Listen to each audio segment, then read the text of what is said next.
Good evening, everyone, and welcome to our next symposium in our Forkenbrock series on public policy called Access to Voting, What Does Research Tell Us?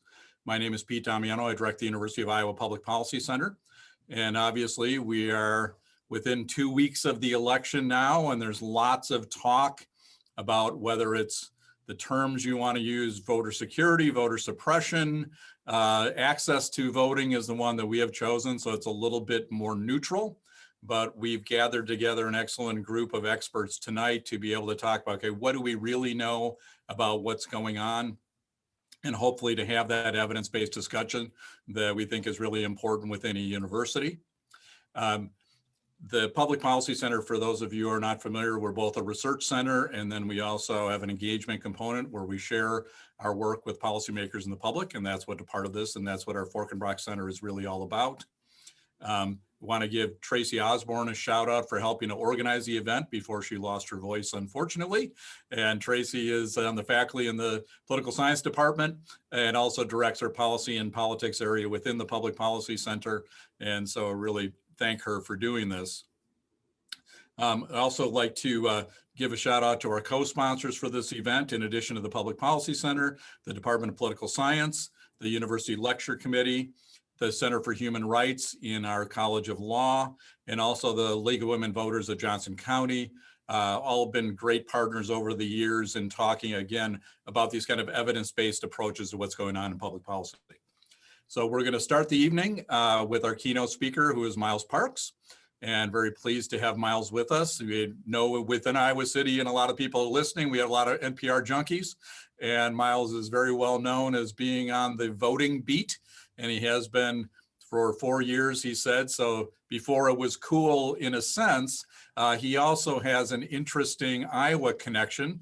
And then many of you who are here have probably been following a lot of these voting issues and may recall that when Iowa had the first in the nation caucuses this spring, and we had a little kerfluffle with the app that was being used to send in the results, that Miles Parks and Kate Payne, a colleague from Iowa Public Radio, were the two that broke that story and went on and unfortunately made Iowa infamous, and we'll see if we'll ever be first in the nation again with our caucuses. But with that, I'll turn it over to Miles for our keynote address and hearing what he's been seeing on the ground. Thanks, Pete. Yeah, I don't know if I would take complete credit. I would argue that it was the Iowa Democratic Party that made that decision to use an app that seemed like it was not necessarily completely vetted by everybody before it kind of hit the prime time. But yeah, it's an honor to be here. I have been on the voting beat since just basically right after the 2016 election.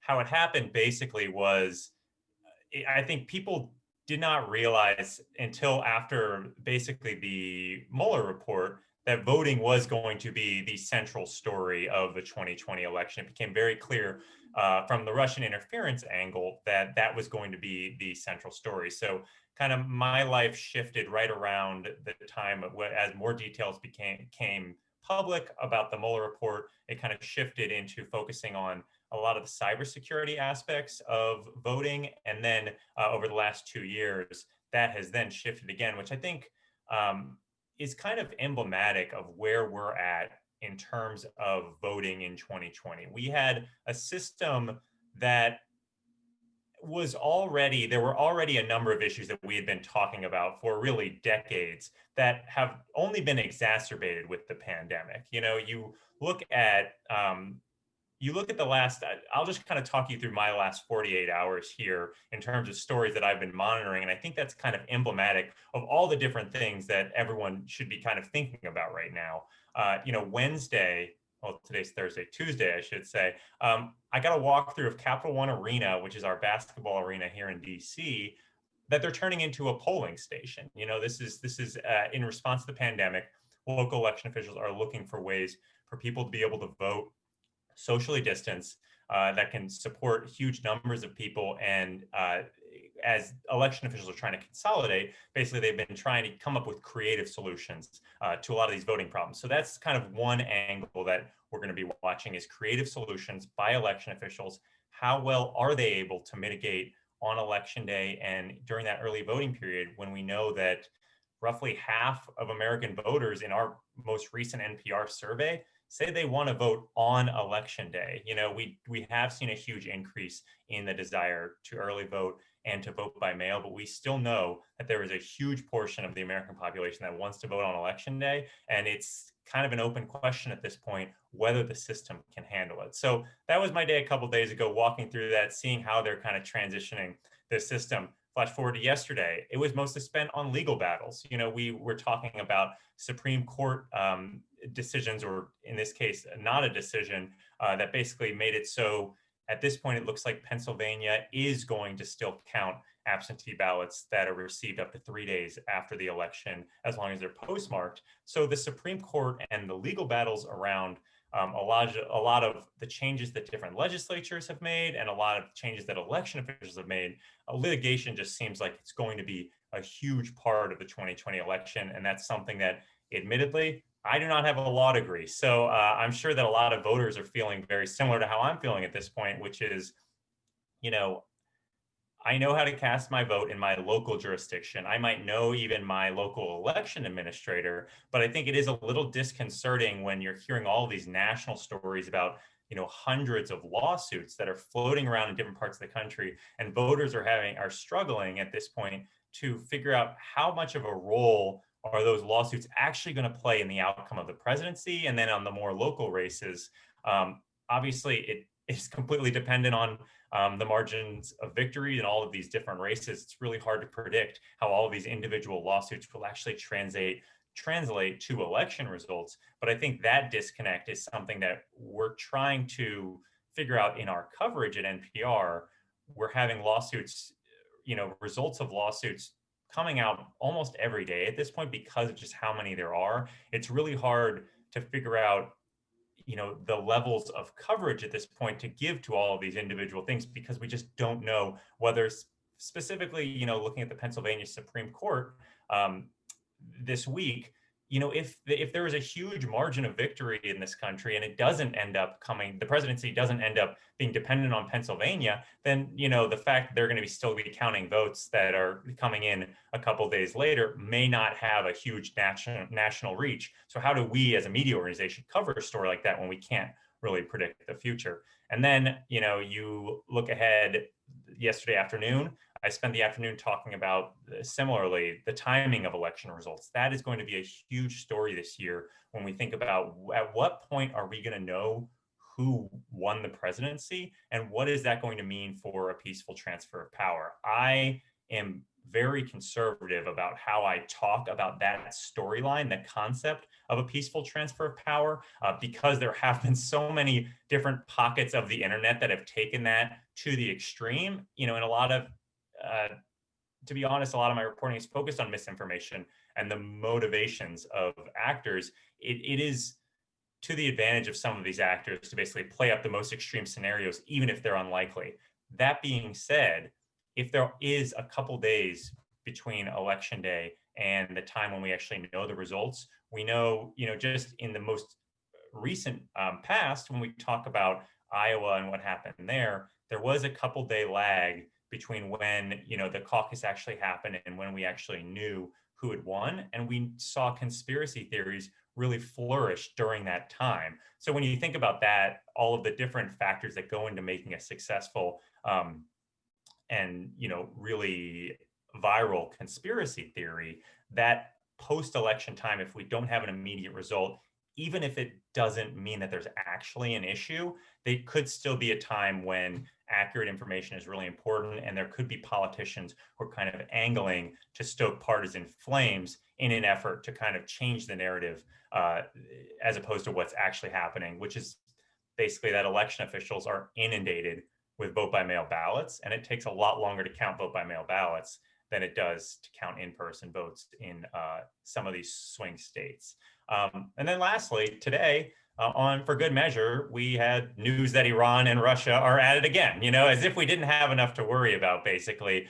We have, the Iranians sending these really honestly chilling emails to some voters. When you actually read them, Alaska Public Media, one of our member stations, got a hold of one of the emails and forwarded it along. And before the story kind of broke into a national story, I read this email and my breath was kind of taken away.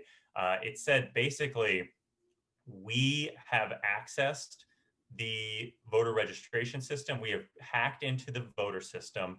We know you're a registered Democrat, but you should re-register as a Republican, vote for President Trump, or basically we'll come find you. And these were sent to thousands, tens of thousands of voters. Luckily, the technology companies were able to catch a lot of them before they actually got to the voter. We do know thousands of voters did see them. And that is a really chilling message, especially I think one of the big things I've realized as I've covered voting for the last few years is the disconnect between what's actually happening in local election offices and what people think is actually happening. It's not it's not any of the voters' fault. There's 10,000 different voting jurisdictions across this country. No human could possibly memorize how each individual jurisdiction does it. But what that means is that when a voter receives an email like this and they don't fully understand maybe who their local election official is or who their state election official is, it's hard for them to then dispute that claim. And then it's hard for them to even have a base level of understanding of what any of this stuff means. And then on the Russia angle, we just know basically that this is a country that still has an interest in stoking partisan flames, polarization. And that's an angle that I think doesn't really get talked about enough still. We've had a lot of talk about misinformation, but the motives behind that misinformation, when you start talking about why China, Iran, Russia have an interest in Democrats and Republicans having a relationship that is basically not a working relationship, that's to the advantage of a lot of our adversaries. So, all of those problems individually kind of existed in our election system previously before the pandemic. The pandemic happened, and then you had all these local election officials who were already overwhelmed, completely under-resourced, which is another story that doesn't get told enough. The fact that Mark Zuckerberg has sent as much money to local election officials this year as Congress has, $400 million to respond to the pandemic to local election officials. That's kind of mind-blowing when you think about it. There just has not been the priority at the congressional level to get these local election officials more money. And so that has put them kind of in a tough spot to respond to a pandemic that obviously is going to be costly. A lot of local election officials say their budgets have doubled, tripled in some instances responding to the pandemic, and they have not received the same level of support from the federal government. So you have kind of all of those issues happening all at the same time. But then we're also seeing voters respond in a really powerful way. It looks, when I'm looking at the early vote data, and I'm curious to hear what the other people on the panel who are smarter than me think about this, but it looks like we are headed toward a historic turnout election, which is a really incredible thing when you think about all of the different reasons people have not to vote this year, whether it's they don't understand the rule changes, whether it's they have never voted by mail before and they're getting a mail ballot, maybe they don't trust it, or whether it's they're scared to go out to a polling place. We're seeing voters respond and they are voting, which is a really good thing. I think I would just leave it there. That I think for all of these issues, I think it's hard not to be heartened at the state of American democracy just from a participation standpoint. The fact that they have, voters have all of these things kind of working against them. They have entire nation states who are interested in making them disinterested to vote. And yet we're seeing people waiting hours in line to vote in some cases. Not that that's a good thing, but it is indicative that people really care this year. Thank you, Miles. Again, that's a great way to get us started. And we're going to have a question and answer session at the end. And if others want to write in now or wait till we hear from our panelists, but just as a segue into that, are there things that you've been seeing at any of the local levels or state levels that you think are particularly troubling or salient, or things you're watching? I mean, I think the biggest thing is just how administrative errors are going to be so much more common this year than they probably have been in previous elections, because so many of these local jurisdictions are dealing with a lot more paperwork. So we're seeing kind of national reports, again, seemingly popping up almost every day of 1,000 duplicate ballots sent to this county, or 50,000 ballots addressed to the wrong voter in Ohio, 100,000 wrong mail ballots went out in New York City. And so I think one of the things I'm watching is, are voters able to kind of see past that and kind of separate in their mind these isolated incidents, which are to be expected when you consider that we're potentially doubling the amount of vote by mail that's going to be used this year. You would then expect that we're going to be doubling the amount of issues that we see related to that increased mail usage. But from the voters I've been talking to, anecdotally, people are kind of scared by those stories. And I don't know necessarily that they're able to see those as isolated incidents, and also understand that election officials have safeguards to fix all of these problems. Those 50,000 ballots that went out with the wrong addresses or something in Ohio, these election officials have a way of, it's not like all these people can just send them in and vote for their neighbor if they got their ballot, or they can send in 2 ballots in Virginia if they got 2 ballots. Like, all of these systems have checks within the system to catch these errors before they end up, actually resulting in vote tallies. But people that I talk to don't really understand that. And so it's kind of this constant game of cat and mouse for local election officials, where ideally they'd be spending all of their time focused on fixing the issues, but they're having to spend so much of their time actually messaging and trying to get out to voters and communicate to them, which is obviously an important part of the job. But it would be ideal if they could focus even more on the actual nuts and bolts. Great. Well, thank you very much. I'm going to turn the evening over now to Tom Rice. And Tom is a professor in the Department of Political Science, former chair of the department, former associate provost at the university. And he's one of the only people that I know of that's ever been on the faculty at University of Iowa, University of Northern Iowa, and Iowa State. And with that, I will turn it over to Tom to introduce our panel of academic experts, and then he will moderate the question and answer session. Thanks, Pete, and thanks to the Public Policy Center for sponsoring tonight's symposium. And thanks to Miles for joining us as our keynote speaker and for sharing with us some of his insights about what he's seeing around the nation with respect to voting and voting issues. We're lucky tonight to have 3 very talented academic experts on voting with us. And they're going to expand on some of Miles's observations and of course add some of their own thoughts as well. Each of our experts has about 10 minutes to broaden our understanding of our access to voting in this election. And when we finish with our 3 experts, we're going to open it up to questions from the audience, from our listeners. So if you have a question you'd like to pose to our panel, please use the chat function at the bottom of the Zoom window and type in your question. We'll get to as many as we can before we run out of time. So let's introduce our panelists. First, we have Emily Bouliou-Bacchus. Emily is an associate professor of political science at the University of Kentucky. She has published widely on voters' perceptions of fraud and corruption, and she has recently been studying how voting laws affect political behavior. We also have with us Barry Burden. Barry is a professor of political science at the University of Wisconsin-Madison. He is also the director of the Elections Research Center at Wisconsin, and he has written extensively on electoral politics.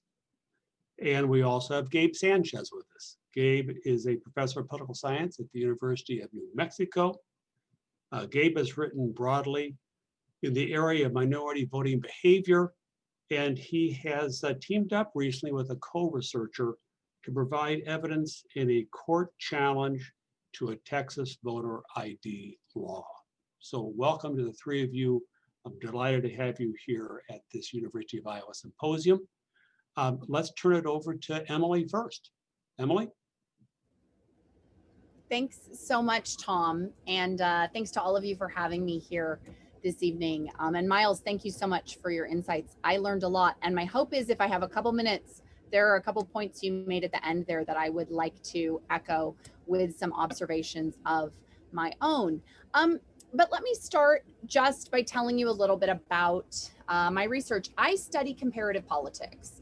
And this means that my primary expertise lies outside of the US context, though I have conducted research in the US that I'll tell you a little bit about.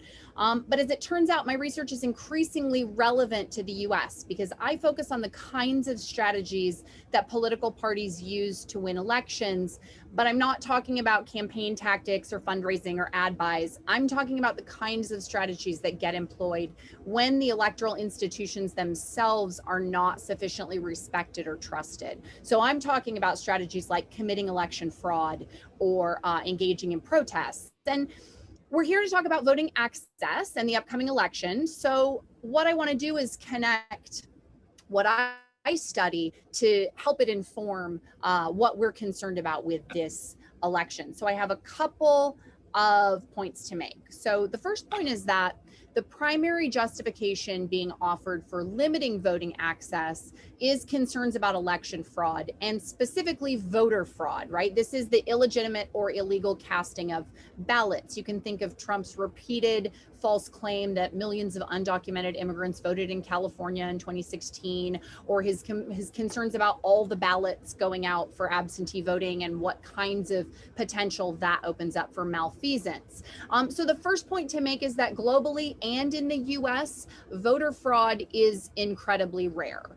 Lorraine Menite has a great book called The Myth of Voter Fraud, where she really goes through all the available evidence in the US to demonstrate the rarity of voter fraud. So as an example, if we look at the 2000, 2002, 2004 elections across the entire United States and the millions of ballots that were cast, there's documentation of 116 cases of alleged voter fraud, of which just over 50 are cases of fraudulent registration. So that is ineligible individuals registering to vote, but not actually voting. So now we're down to just about 50 cases of alleged voter fraud, of which 4 involved absentee ballots, of which the estimate is that about 30 votes were affected.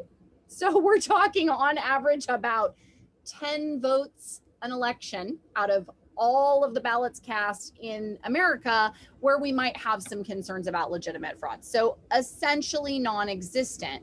And it makes sense logically, right? If you want to swing an election illegitimately, you literally could not pick a less efficient way to do it than trying to coordinate a voter fraud effort, especially in the US where all of the rules are state and county specific. You would have to figure out, even if you just wanted to focus on a few of the key states, right? You would have to figure out all of the individual rules in all of the individual counties to then figure out how to get around them and mobilize your cadre of fraudulent voters, right? So it's just really not feasible.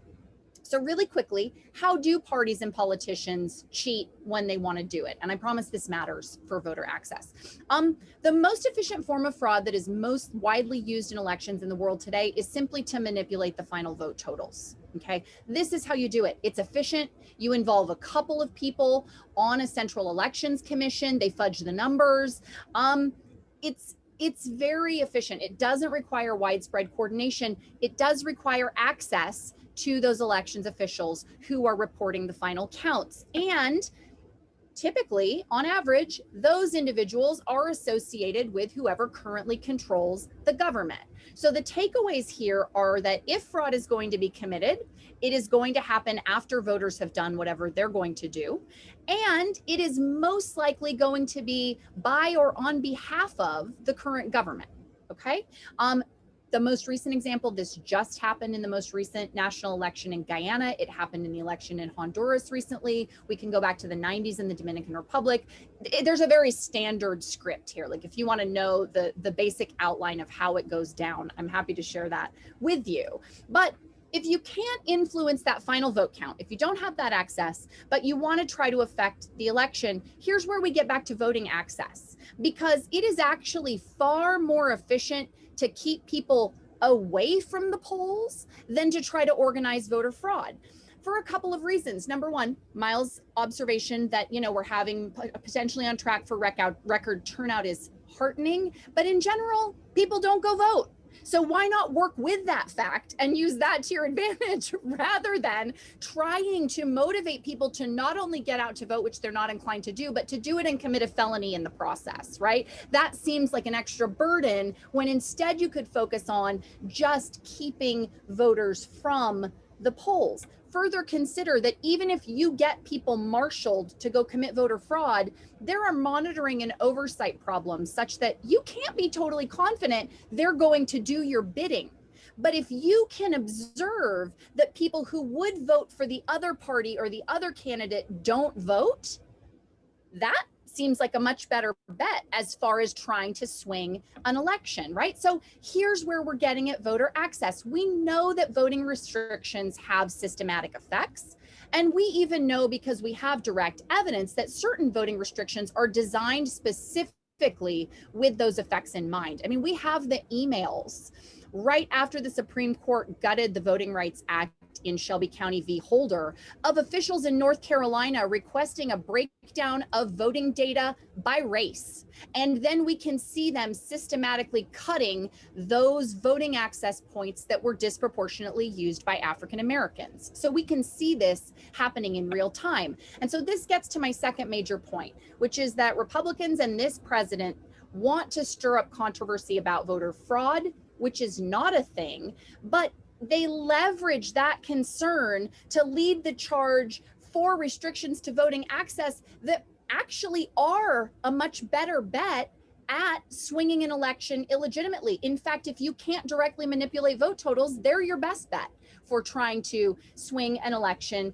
outcome. And keep in mind that where I study elections, right, it tends to be a little more obvious, right? I mean, a lot of times voter suppression takes the form of violent intimidation of opposition supporters, but the logic is the same. If we keep the other party's supporters from turning out to vote, we increase our chances of winning.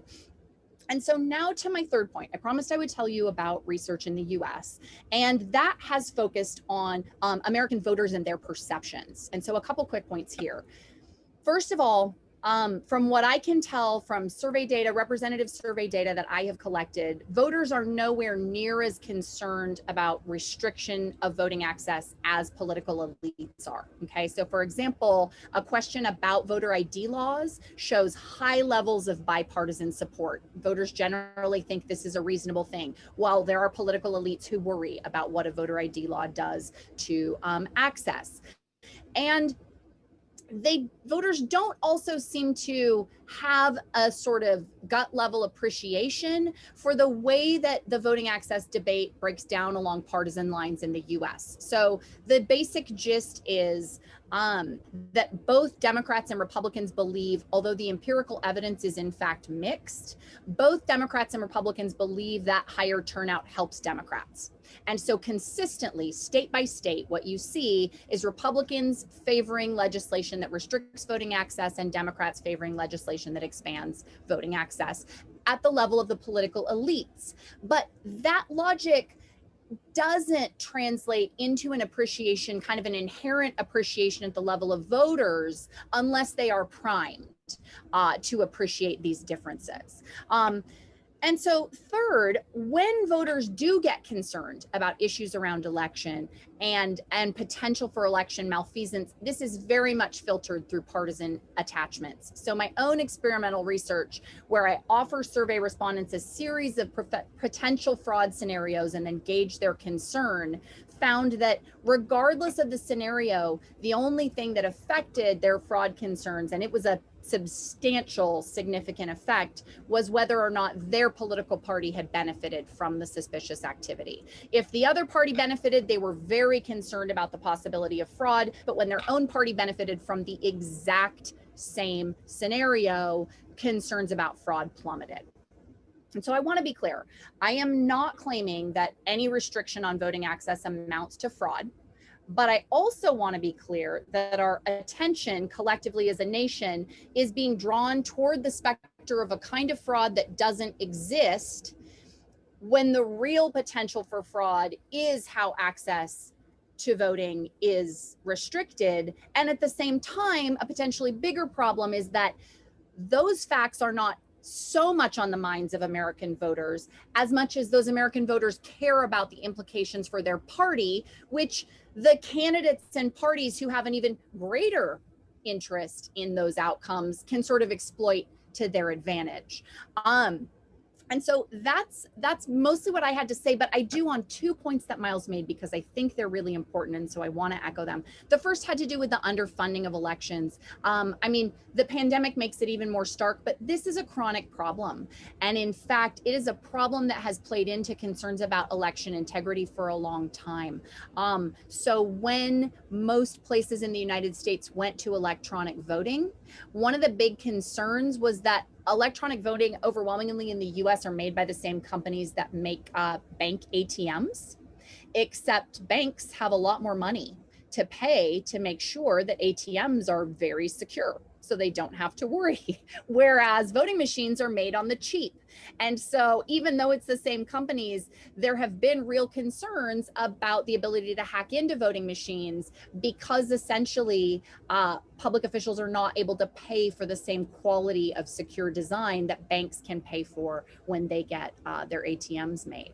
And then the last point on administrative errors that you made, I think this is so important. I have a colleague, Nicholas Carr at University of Florida, and his expertise is on election administration in Africa and specifically looking at Nigeria, where elections have historically been much more conflictual, and there's a long history of questions of election integrity, the kinds of questions that we're seeing raised here really more recently.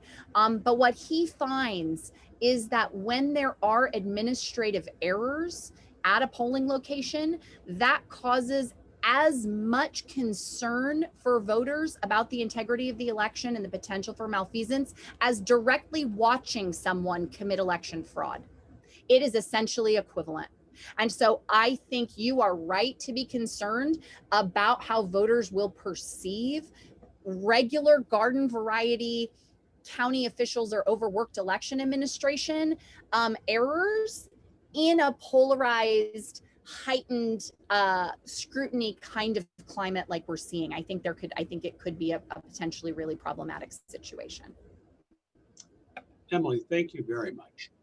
Let's turn to Barry next. Barry?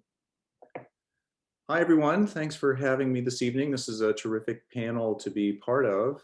I have some slides to share with you, so let me just pull those up and we'll get underway.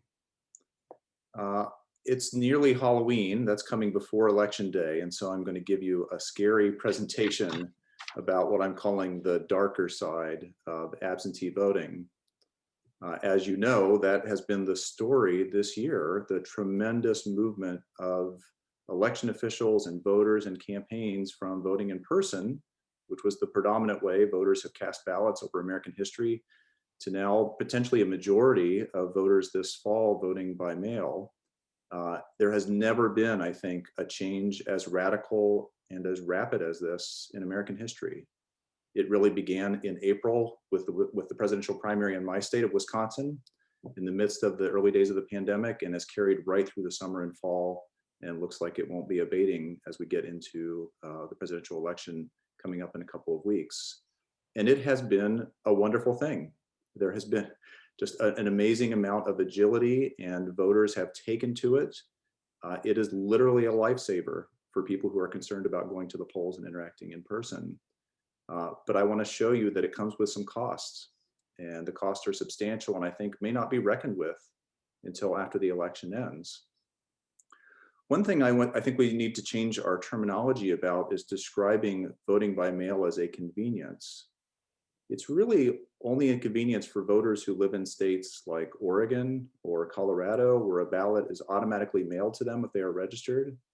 In those states, all of the action is happening behind the scenes in a very sophisticated way without the voter doing anything to receive a ballot. But in many other states, voting by absentee is much more work than voting in person.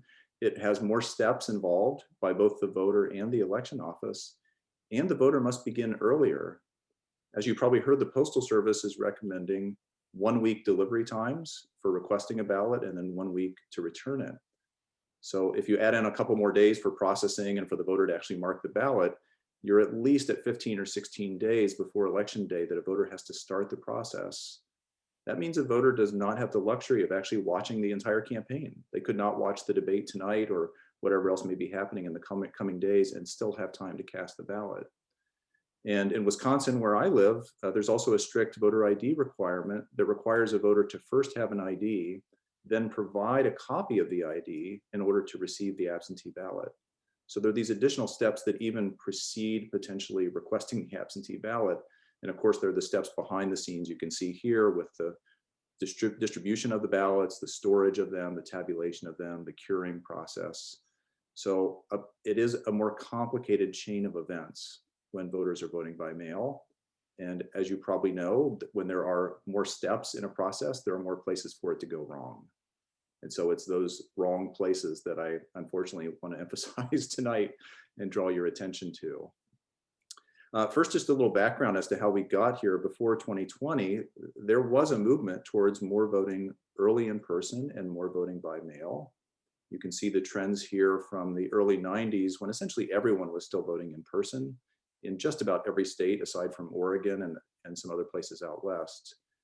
But over time, gradually, there has been more movement towards voting early and more voting by absentee. I think as Miles mentioned, about 40% of ballots were cast early last time. That was a little bit more on the mail side and a little bit less on the in-person side, but still a growing trend.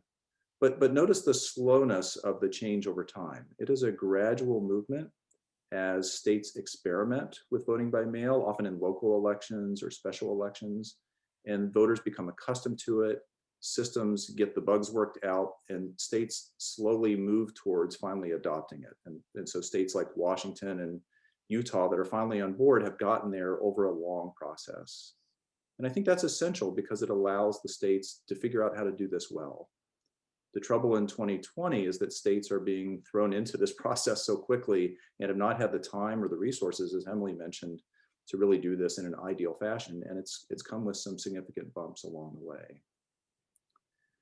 Fortunately, most states this year are allowing voters to request an absentee ballot without an excuse.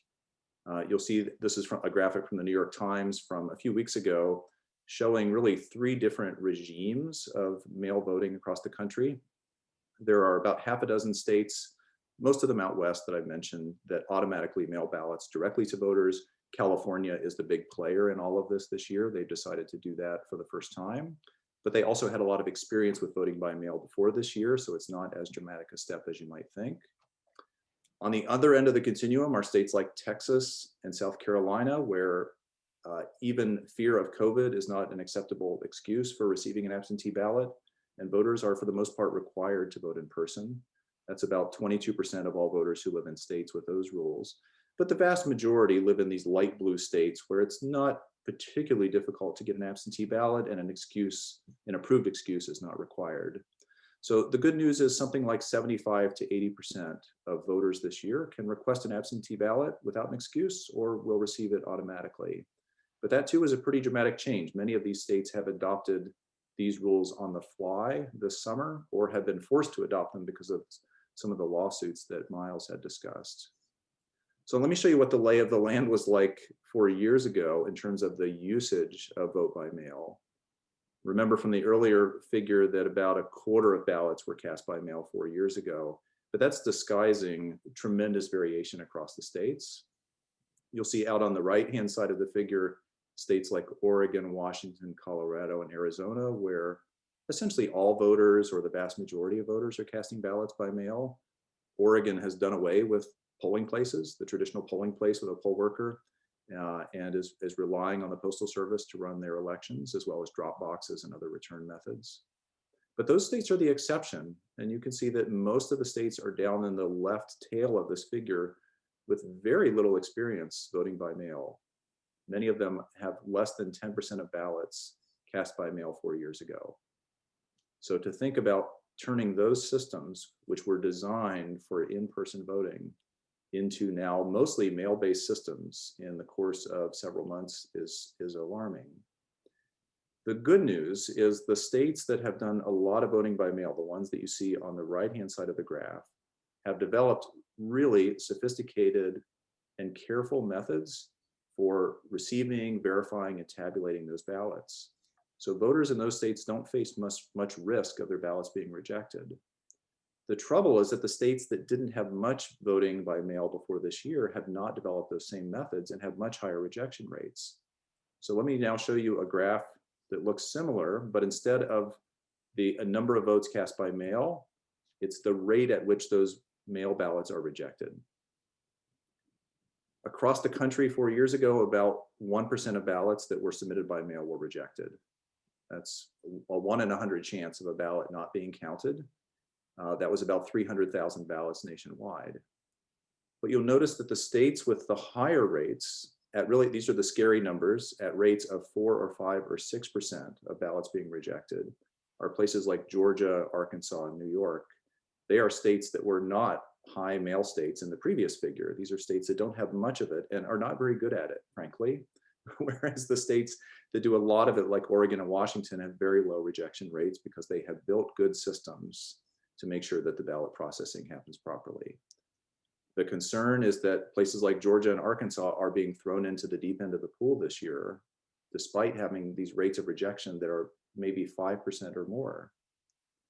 There is certainly a risk to our public health in voting in person, but there's a risk in voting by mail in a place like Georgia, maybe a 5% chance, a 1 in 20 or 1 in 25% chance that your ballot would not be counted. And I think as a voter, you have to think about whether that risk is worth the exposure, trading off the exposure of being in a face-to-face polling place.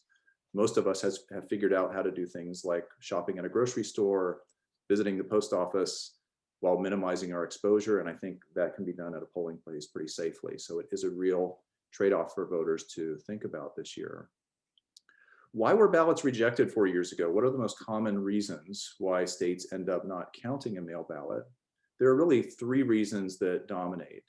And they are that the signature on a voter's absentee envelope didn't match the one the state had on file, that the ballot didn't arrive on time, it was too late, either postmarked too late or arrived too late, depending on state rules, or the voter failed to sign the envelope at all. Right? There was a missing voter signature. Those 3 reasons account for 75% of the rejections. Those are largely administrative errors that voters make by failing to put this. Why would a voter cast a ballot and not put their signature on it? It's an oversight. Missing a deadline is either a mistake on the voter's part or a failure on the Postal Service's part to get the ballot delivered by its own delivery standards. But again, these are the common reasons, and these reasons are not going away in 2020. If anything, there's maybe more concern about some of these issues. Things like matching of signatures is done in a really, I think, thoughtful and smart way in places like California and Colorado, where there's a lot of mail voting, but it's done in a really uneven and I think unsophisticated way in some other states that results in both false positives and false negatives, trying to match someone's signature that may have been signed on a digital signing pad, you know, the quality of those compared to the ink signature that may be on a ballot. So there's just a lot of variability there behind the scenes that I think voters don't appreciate, but I hope will get some attention after this year's elections. So many more people voting by mail this year. Miles' colleagues at NPR did a pretty big study this summer looking back at all the ballots that have been rejected in the primaries this year, the presidential primaries from March until late summer. More than 500,000 primary absentee ballots were rejected this year. That's more than the total number that were rejected in the presidential election 4 years ago, even though many more people participated in that election than participated in the primaries. So you can see that even if the rejection rate doesn't increase this year above its 1% level, the sheer number, the volume of absentee ballots means that more will not be counted. And I think voters and Democratic campaigns, which have really been emphasizing vote by mail, may, I think, have second thoughts about the wisdom of putting all their eggs in that basket this year. So rejections are an important part of why ballots don't get counted, but there are also other reasons why ballots may be lost somewhere along the way. And you may have heard some of these stories in the early days of the pandemic of voters saying that they requested a ballot, but it was never received. So those ballots weren't rejected, they were never received by the voter. Or an election official who says they never received the request from the voter, something failed in that process. Maybe the Postal Service failed in its delivery. There are a whole variety of reasons why in that pipeline, that chain of events I showed you earlier, a voter may get lost along the way. So this table shows you several of the reasons why votes might not be counted. Only one of them is actual rejection by an election office. That's the second to last in the list. And it's an important one, maybe the most important one, but it doesn't actually take up the most of the explanation for lost ballots.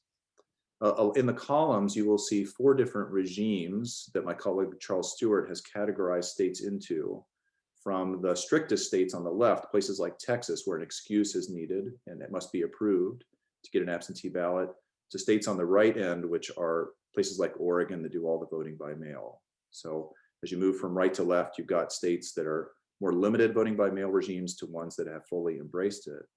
The rejection rates generally go down as you go from right to left, from left to right, as I showed earlier.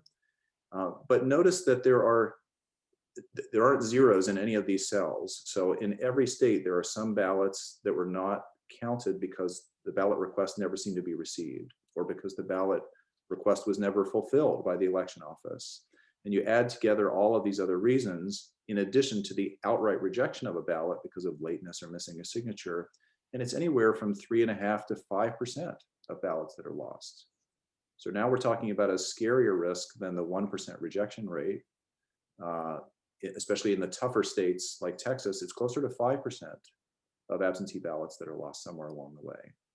So this is the scariest message. And unfortunately, in some states, voters may not even know that their ballot was not counted and may not have an opportunity to cure it, especially if it's near election day and there isn't time to do that and not permitted by state law. So that is my scary introduction. I hope that I can offer you more positive thoughts during the Q&A. I do look forward to the discussion. So thanks very much. And Barry, thank you very much. And we'll turn it over to Gabe. Thank you very much. I appreciate the warm introduction earlier and being included in this all-star panel that you've assembled today. Starting up my own public policy center here at the University of New Mexico, I'm looking y'all's way often for the work that y'all do. I also have a slide deck that I'm going to share with y'all with my 10 minutes. Grab that bad boy.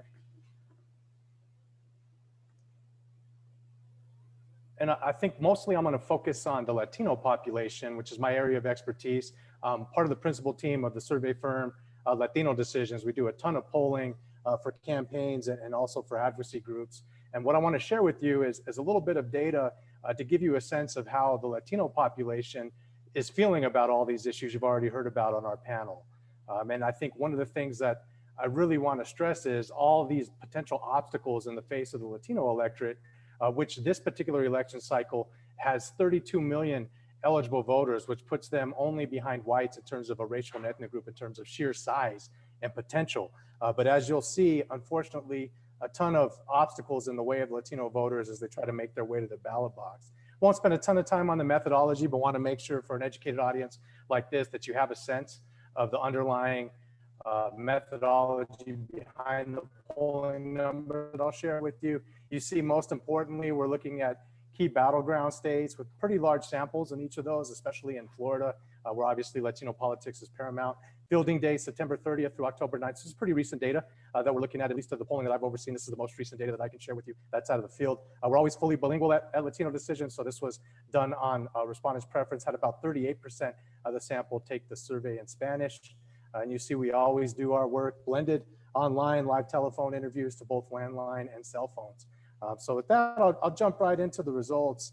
And, again, just like Barry's, unfortunately, there's a lot of scary numbers. I think, unfortunately, most of the talks that I'm giving today, this is probably my 5th one of the day, a lot of sobering numbers, like I think all of us have been talking about and seeing.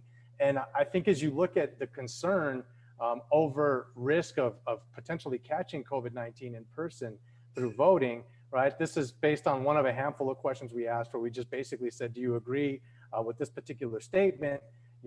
With unfortunately, so many doctors and health officials warning that coronavirus remains very dangerous at places where a lot of people gather. Americans who vote in person are taking a huge risk of being exposed and infected when they vote in person. And you see overall 75% of likely Latino voters agree with that sentiment. And you see there's not a lot of variation across key battleground states. So the underlying reason for this is, unfortunately, in every single state, except for my home state of New Mexico, Latinos are disproportionately testing positive for COVID-19 relative to their population numbers, and unfortunately passing away at higher rates than their population numbers. Again, in every single state other than New Mexico. In New Mexico, the only reason why Latinos aren't out in front of their population numbers is, unfortunately, Native Americans are being so devastated by the pandemic that it's essentially skewing the Latino data. So we've published a ton of stuff on the underlying reasons for COVID-19 risk, as well as, unfortunately, seeing that Latinos are more likely than any other racial or ethnic group to know somebody personally who's tested positive or passed away. So that's the backdrop in which Latino voters are thinking about entering the ballot box and potentially, as the data shows, putting themselves in harm's way. I will say, despite that, when we ask all of these likely voters in these states, what is their preferred method of voting, even despite this fear, the overwhelming percentage prefer that they will vote in person. Many of those folks, in fact, the modal category, waiting until election day. And I think that's due to familiarity with voting in person versus mail voting. And given the fact that Latinos are more likely than any other group to be first-time voters, simply based on our demographics, about 15 years younger than whites on average. A lot of these folks are first-time voters simply because it's the first time they've been eligible to vote. All those reasons make Latinos more likely to want to vote in person. But you see, this scares me in terms of potentially undercutting Latino turnout, given this fear that potentially is only going to get worse as we get closer to the election. And unfortunately, COVID rates in every state are moving in the wrong direction.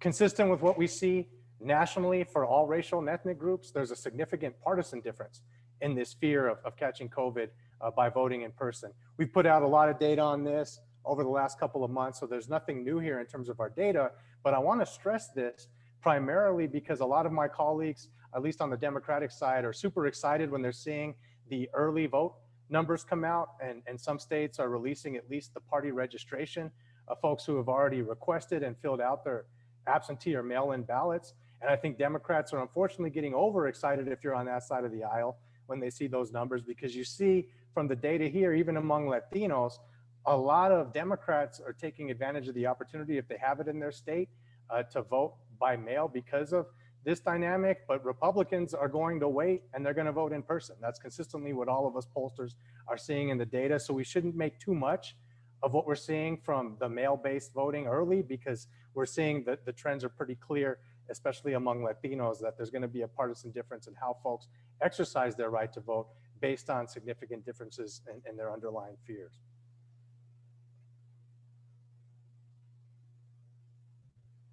You've already heard a lot of conversation from the top of our panel all the way through about some of the fears or concerns we have about the integrity of voting in the context of mail.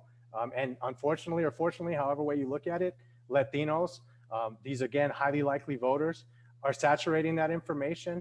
And there's a lot of concern among this segment of the electorate. And I want to highlight that Latinos are a group that has very little familiarity outside of primarily Colorado with the mail vote process.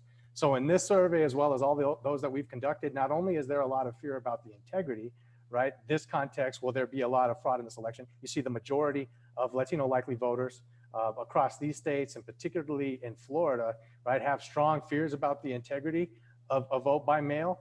And this is a segment of the population that, again, unfortunately, based on our survey data, still lacks a lot of basic information about how to go about voting by mail, the process, and that unfortunately is filtering into their perception about high rates of fraud. You heard already that despite the fact that there's very, very little evidence of actually fraud occurring by mail. In fact, our team's put out a number of briefs this election cycle just validating that. In a lot of the cases that we've worked in photo ID, that's often one of our straw men that we have to point out. So we've got a ton of data on this. But despite that, all polling data, including that we've done of Latinos, right, there's a misconception with reality and perception. Many Latino voters perceive there's fraud everywhere with mail, and it's showing up, as you see, even in this poll of highly likely and informed Latino voters in battleground states that are probably getting much more information about this than voters in other states. Few more specifics from this poll. We tried to take a pretty comprehensive approach and follow up with a number of questions, really drilling down into this notion of perceived integrity of voting by mail. You see a robust 65% of Latino registered voters across these states are concerned that their particular ballot won't be counted if it's submitted by mail, including, again, a higher percentage, 69% in the state of Florida, a key battleground, right? So much on the line in the state of Florida.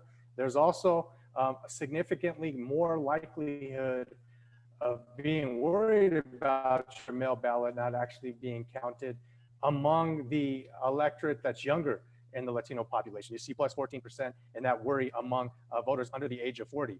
I stress that because many folks don't realize that roughly 40% of all Latino eligible voters are under the age of 35.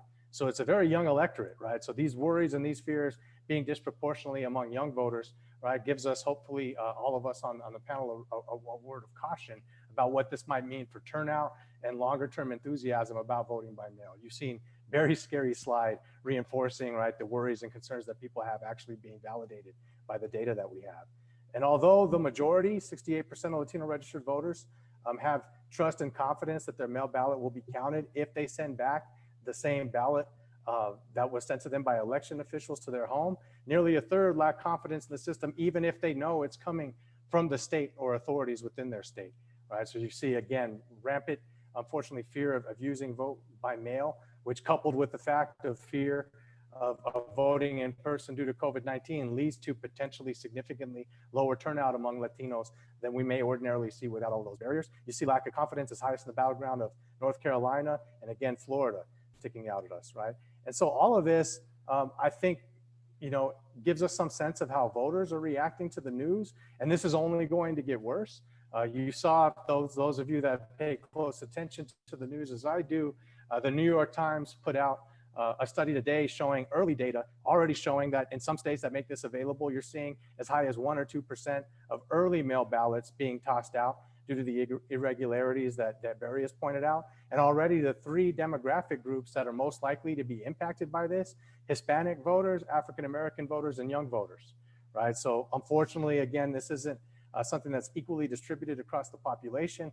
For Latinos, a population very new to vote by mail, it makes sense, right, given Barry's data, that you're going to see a lot of folks not handle the process correctly, right, and unfortunately not see that their ballot is cast. As more of that information gets out there, unfortunately, more of the Latino population, just like everybody else, is going to increasingly become worried about the integrity of being able to vote by mail.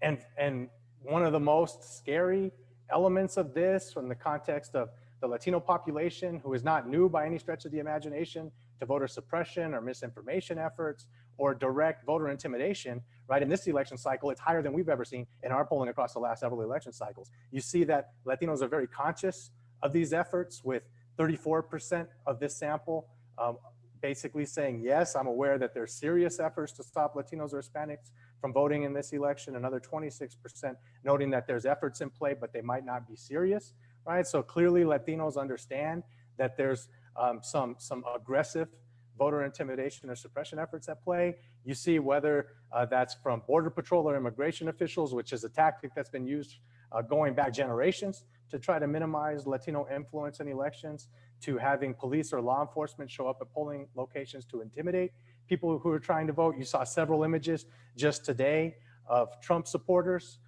who are police officers wearing their Trump masks as they go to vote, right? And obviously that can be interpreted as trying to intimidate some segments of the electorate.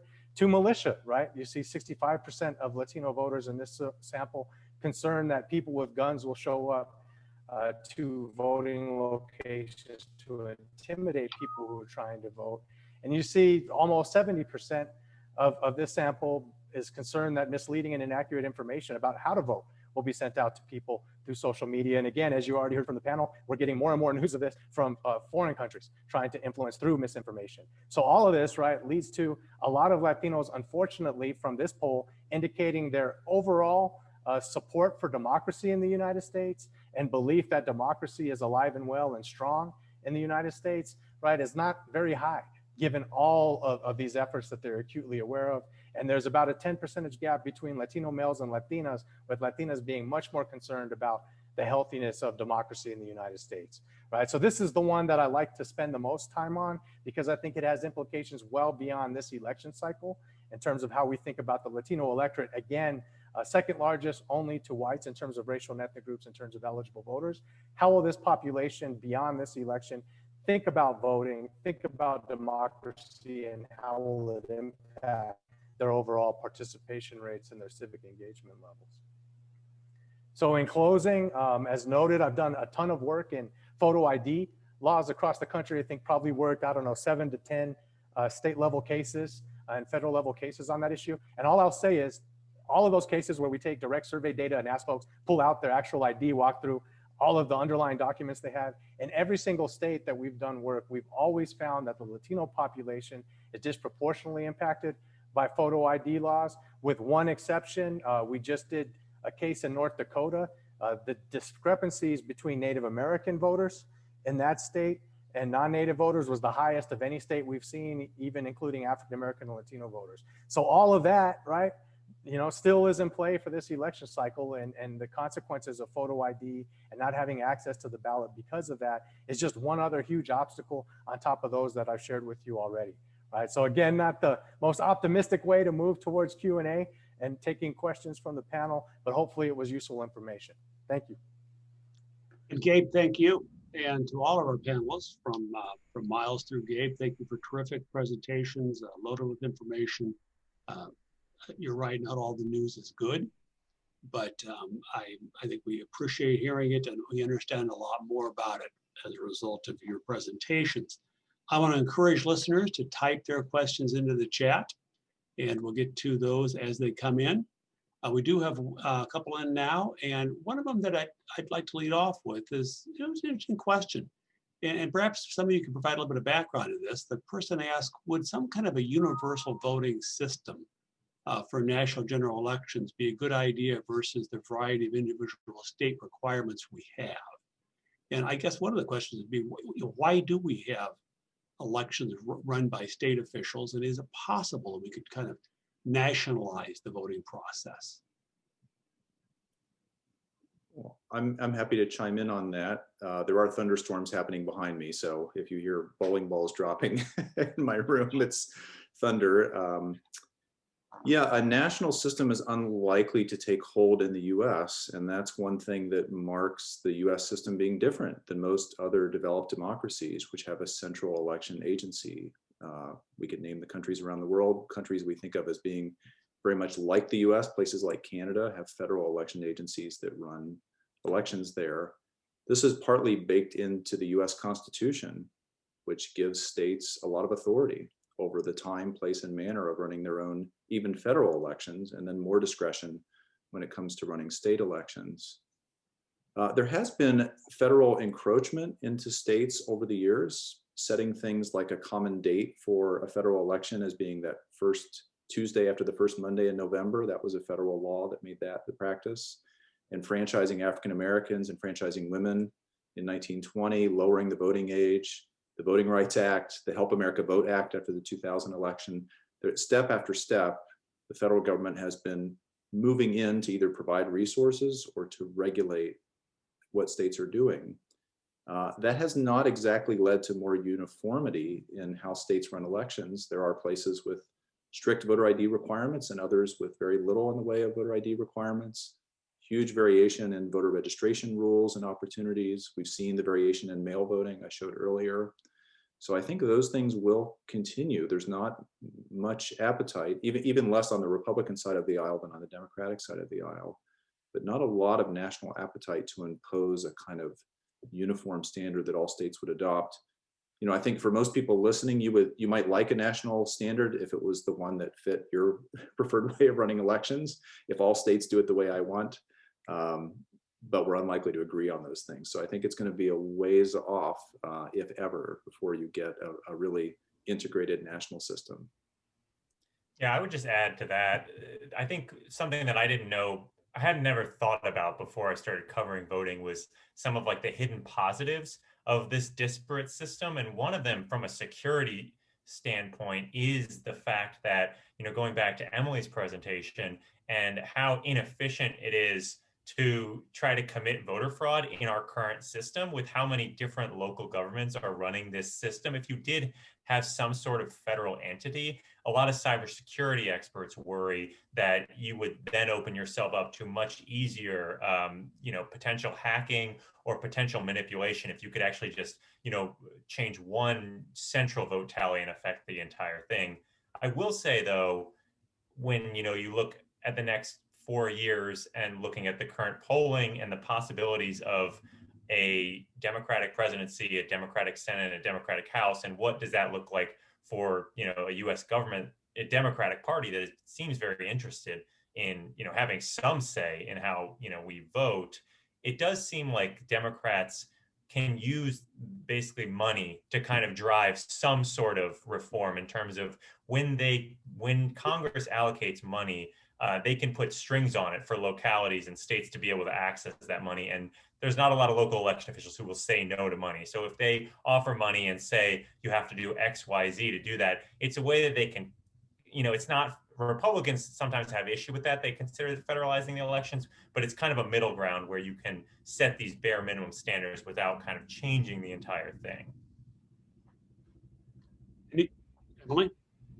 Well, and to piggyback off of that idea and Miles's point earlier about all of the litigation that's going on, I think simultaneous with Democrats having come up with a workaround through financing, I think the Republican workaround has been more litigation, right? So that when local level things aren't working out the way we'd like, we're more likely to see legal challenges along those lines. So I think both parties, and I think to Barry's point, to get national level reform, you would need either one of the two parties controlling government and having a clear motivation to make that happen, or kind of a bipartisan consensus that was the way to move. And I don't think we're going to see that anytime soon. Great. We've got a question here. Somebody asked about voter purges. And that was a big issue in 2018. We haven't heard anything about that from you folks today. Is that still an issue in 2020?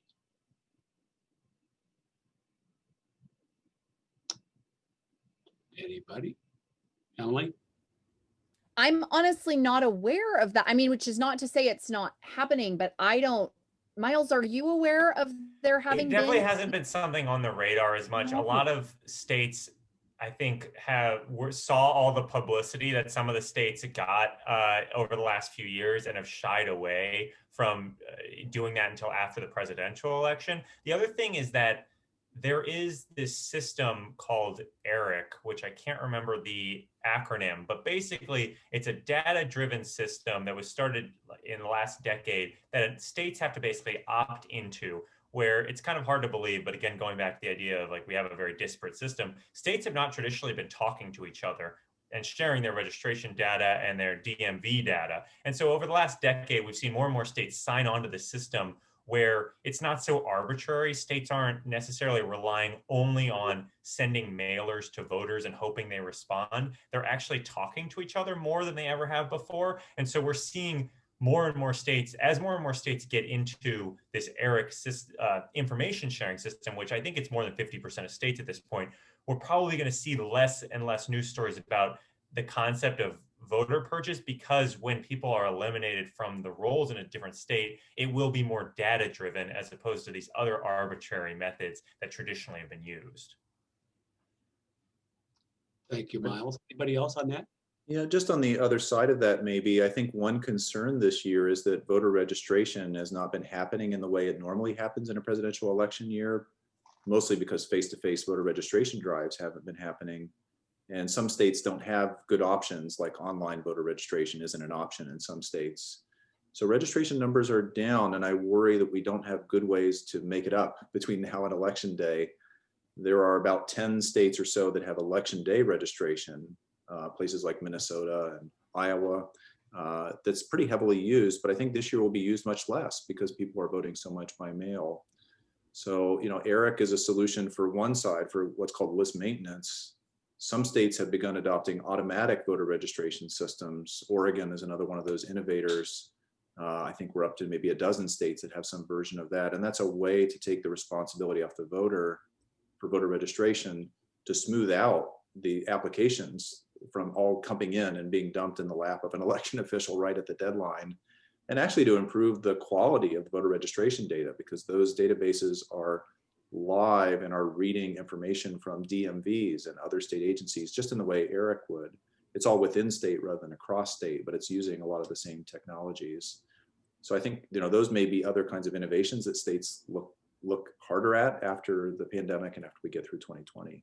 It does kind of get back at your idea though, Barry, right? Of like a hidden issue with, there were so many people at the beginning of the pandemic who were just saying, let's just go to all mail. Let's mail every voter a ballot. And I don't think people realize that in a lot of those states that you mentioned that didn't do a lot of vote by mail, because they're not constantly interacting with the voter the way that election officials in California or Oregon are when they're mailing back and forth things all the time, people's addresses and registration are just not as up to date. And so had we done that, had we had a federal mandate that said, mail everyone on your list a ballot, then you would actually probably be seeing a lot more of these stories where ballots are just kind of everywhere in those states where the lists aren't as up to date, right? Yeah, that's right. You know, a state like Oregon does a lot of hygiene of its voter list because they need to mail out ballots to everyone, and they want those to actually go to active registered voters. So they're constantly communicating with the DMV, with the Postal Service change of address system. And in a state like Wisconsin, there's not as much of that happening because voters would typically update their registrations at the polls. In a lot of states that have election day registration, it's not used for new registrations so much as people changing their names and addresses and then casting ballots. And that's really effective when it's being used, but without so much use of it this year, I do worry some states are lagging and will have some data that don't reflect reality. The only thing I'll add to that, just another complication due to COVID, is, you know, at least I don't have data for everybody, but for Latinos, roughly 20% of Latinos nationally have moved since the outbreak of the pandemic, primarily because of the economic struggles associated with that. I mean, 1 in 3 Latino households have seen somebody as a primary caregiver lose their job. So all of that, right, moving people in the context of voter registration, getting folks their mail ballot, has led to a sizable segment of folks that we've polled in states that require that the state mail you a ballot, not ever receiving that. And I think a lot of that is just noise associated with people moving. And, you know, that's impossible for election officials to be able to overcome. That's just the reality of this election cycle. But I think that question, right, about, you know, the databases and whether or not there's been efforts there, the fact that we're not hearing much about it scares me that after the election, there might turn out to be quite a bit more of that happening than most of us are aware of.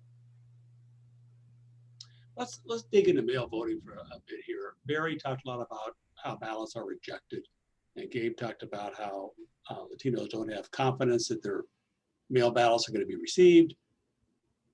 Is at some level, is mail voting really a good thing? Should we encourage it, or should we go back to something where mail ballots are really reserved for those that actually can't make it to the polls? It just seems to me there's just so much more risk involved in mail voting. Even those states that have done it for quite a while, Barry, you know, some ballots are rejected.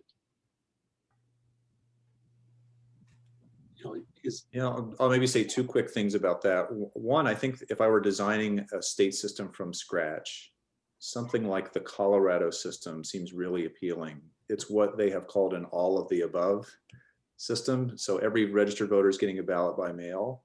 But for voters who don't get the ballot or who aren't registered, or where there's an issue with an address, you can vote in person. They have same-day registration. They have drive-through voting. So you pick your method and pick the timing. I do think there needs to be still a traditional polling place on election day for voters who fail to receive an absentee ballot. That's now the fallback. It used to be the reverse. Absentee voting was the fallback if you couldn't be at home on election day, you were traveling or had some other responsibility. Now, if the mail ballot doesn't come or you miss the deadline, you must go to your local polling place. It's also where people with disabilities get access to machinery that's designed to help them. If they have a learning disability, a hearing disability or inability to use a pen to mark a ballot, they can use a special machine that by federal law has to be at every polling place. So I think we need to maintain those local neighborhood polling places, even if we move to voting by mail. I do worry that people are voting asynchronously, voting at different times, and so they have different information. Maybe there are a lot of voters who are so sure about who they're voting for, all the way down the ballot, that no new information in late October would change their minds. But voting by mail essentially forces you to make those decisions early with very little opportunity in most states to make the change later. So it's, there are really significant costs, but I think all of the above is probably the way to serve voters in different situations. Yeah, and going off of that, I think one of the interesting things that was not on my bingo card leading up to this election was just how big of a story drop boxes would become as part of the national conversation around voting. That was something that I knew existed in the last couple of years just from talking to election officials out west, but had never really engaged with them. And we have them here in DC. And honestly, it is a pretty amazing invention in terms of mitigating a lot of those risks that Barry talked about, specifically with how people feel about the Postal Service right now. Some of that is doubts that could drive people away from vote by mail, and some of that is real in terms of people don't understand that it takes a week. It can take up to a week to send that ballot out. If you can cut some of that time, and then it's also a really great place where you're not interacting with a person, but there is a lot of voter information, at least the ones here, that tell me where I can track my ballot and see that it was received, where I can call if I have a question, like things like that, innovations like that have come out of the pandemic, I think are really interesting. And I'm curious to see how they kind of continue going forward. Are the states that I find it hard to believe, I guess, that like DC can offer drop boxes like this year and then just not have them in the midterms in 2022. That is a hard reality for me to see. Yeah, I'll jump in and just say I also strongly approve of Colorado's model, primarily because it gives voters access points the way in which they want to vote. And as long as there's large segments of the population who prefer to vote in person, we shouldn't close those doors for them if we believe in an active democracy with as many people voting as possible. But I think mail voting, we've learned a lot already from this election cycle on things that can be tweaked within that system to improve it. The easiest is the curing process, right? I mean, the most obvious is if you vote early enough and they can identify that your signature doesn't match or you didn't put it in the 2 envelopes like you were supposed to, allow you time to rectify that. That's just a smart policy innovation that all states should do, right? So I think as we think through some of these things, right, we'll improve on the system. But one population we haven't talked much about is the Native American population, which I was persuaded from the Native American Rights Fund when my colleagues at UCLA and I were pushing mail voting so extensively at the outbreak of the pandemic. Those folks had a very good conversation with us and really convinced me that it doesn't work very well for tribal communities, right? And so even thinking about drop boxes when the physical distance from tribal reservations is so wide, in many cases, right, mail voting is going to just lead to even greater inequalities for tribal population. So I think for all those reasons, more access points is better. And then the final thing is, I'm really curious to see where the appetite of the electorate is going to be for expanded mail voting when they have to wait days, potentially weeks after the election to know who wins, right? And I think a lot of it is going to be blamed, rightfully or not, on mail-based voting. Will that dissuade more people from pushing greater access? That's a good question that I'm curious to find out the answer to. I think part of that issue, though, and it kind of part of the conflict around mail voting gets back to what we were talking about earlier, where it's like, it's not just mail voting, it's mail voting when you haven't changed the laws to help the election officials and you haven't given them the resources, you haven't let them buy high-speed processing machines or high-speed tabulators. It's like, I was talking to an academic election administrator colleague who I won't name, who said the other day that it's like starving your dog for weeks and then getting mad that your dog is not running fast enough or isn't pretty enough, which kind of took me back as somebody who loves dogs. But it was like, well, that's basically what we're doing here in terms of criticizing all these aspects of the election system, but not looking at the underlying causes of a lot of these issues, which really come down to the fact that we don't give very much money to these local election officials. And I just don't know how much thought has been put into changing the rules to help them succeed. Because a lot of them can't even open the absentee ballots, until the day of the election. We got a question here. Maybe somebody can address. It's a rather specific question, but certainly been in the news. And I like the way it's framed here. So what's going on in Texas? Some areas have 1 drop-off box per county. How is this even legal?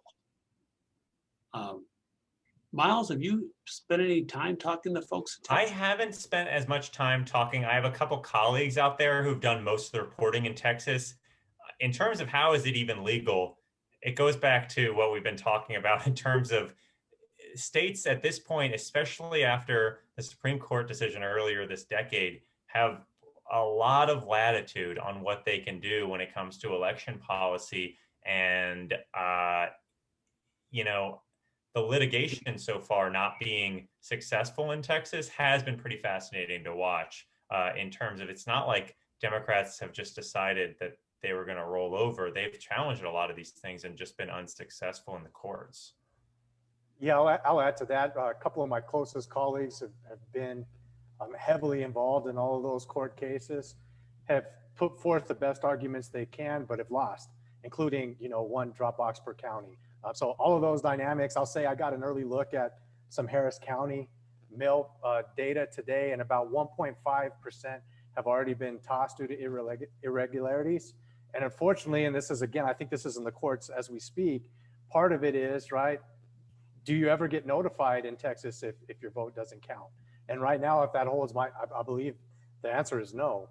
So Texas, unfortunately, right, tends to do things their own way. And in the context of elections, it's not been due to Democrats not trying to push this stuff in the courts. They've just lost consistently. Yeah, and I think the point about ballot rejection really can't be overstated, because on the one hand, if it's just a certain percentage of ballots that are being rejected, and we could have confidence that that was relatively randomly distributed, then you just, you take a little slice off the final vote totals. But we know it's not randomly distributed, right? I mean, both Barry and Gabe's presentations make that very clear, right? On the one hand, a lot of the rejection is coming from voter error.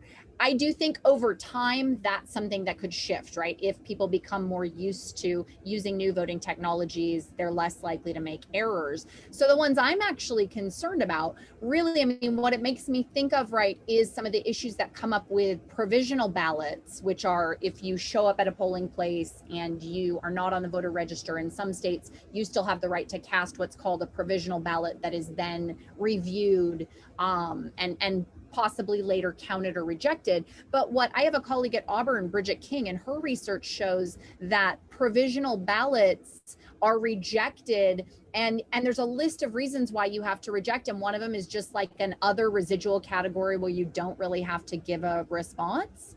And in precincts that have higher African American populations and in precincts that have lower higher low income populations, that non-response other rejection rate just goes up systematically. And so on the one hand, we have, some of it we can attribute to voter error, but then I do think with some of these ballot technologies, it opens up discretion for local level poll workers where we know things like bias can creep in. And so I think that is also a concern that needs to be addressed. Texas is a really interesting case in another way, and this gets back to one of Emily's earlier points.